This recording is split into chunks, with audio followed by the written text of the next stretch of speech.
ચાલો આજે આપણે સફેદ મીઠી કઢી બનાવીએ ભાત સાથે ખાવા માટે। સૌથી પહેલાં 2 ચમચી તેલ લીધું છે।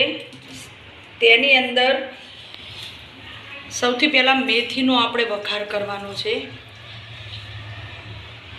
પછી આપણે થોડું ચણાની દાળ નાખવાની છે અંદર, આખી ચણાની દાળ। પછી મીઠો લીમડો નાખી દેવાનો, જીરું, તજ અને લીલા મરચાં અને વરિયાળી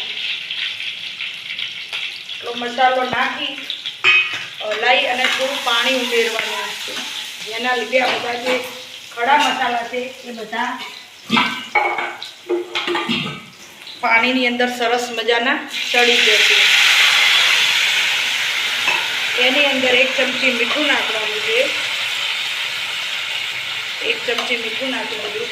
હવે આપણે 2 ચમચી ચણાનું લોટ લીધું છે, એની અંદર ઘરની બનાવેલી છાશ છે, એને બરાબર જ્યાં સુધી અંદર જુઓ મિત્રો, હવે આપણો જે મસાલા બધા હતા એ બરાબરના ચડી ગયા છે। એની અંદર આપણે ગુજરાતી છીએ એટલે ગળપણ તો હોય જ, અને આપણી મીઠી કઢી છે એટલે થોડો ગોળ નાખું છું। અને છાશની જુઓ મિત્રો, આપણા બધા ખડા મસાલા જે કઢી માટે હતા એ બધા ચડી ગયા છે।